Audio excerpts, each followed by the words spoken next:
دو سہیلیاں جو راستہ بھول گئی۔ زوبیا اور مومنہ بہت اچھی سہیلیاں تھیں۔ جب ان کو اسکول سے چھٹیاں ہوئیں تو انہوں نے سوچا کہ کیوں نہ کل صبح سیر پر جایا جائے۔ صبح ہوئی تو وہ دونوں سیر کی تیاری کر کے ایک بڑے سے باغ میں چلی گئیں۔ انہوں نے سوچا شام سے پہلے ہم واپس گھر پہنچ جائیں گی۔ مومنہ نے کہا کہ آج تو ہم پورے باغ کی سیر کریں گی۔ وہ دونوں سیر سے خوب لطف اٹھا رہی تھیں۔ گھومتے گھومتے دونوں بہت آگے تک گئیں۔ وہ چلتے ہی جا رہی تھیں، اچانک وہ دونوں گھر جانے کا راستہ بھول گئیں۔ انہوں نے سوچا کہ درخت کے نیچے بیٹھ کر آرام کر لیتی ہیں، پھر راستہ تلاش کریں گی۔ وہ دونوں درخت کے نیچے بیٹھ گئیں۔ ٹھنڈی اور تازہ ہوا سے ان دونوں کی آنکھ لگ گئی۔ اندھیرا اور ڈانسز دونوں بڑھ رہی تھی۔ جب زوبیا کی آنکھ کھلی تو اسے اپنے سامنے ایک بچہ نظر آیا۔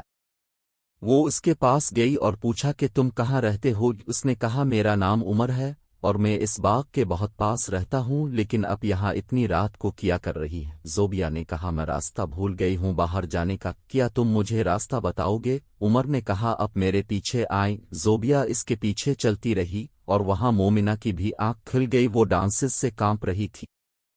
اس نے دیکھا کہ اس کے سامنے ایک آدمی کھڑا ہے۔ اس آدمی نے مومنہ سے کہا تمہیں بہت ڈانسز لگ رہی ہے، آج تم میرے گھر چلو، وہاں آرام کر لو، پھر صبح اپنے گھر چلی جانا۔ مومنہ کی حالت بہت بری ہو رہی تھی۔ اس نے دیکھا کہ زوبیا وہاں نہیں ہے تو اس نے ایک خط زوبیا کے لیے چھوڑ دیا اور اس آدمی کے ساتھ چلی گئی۔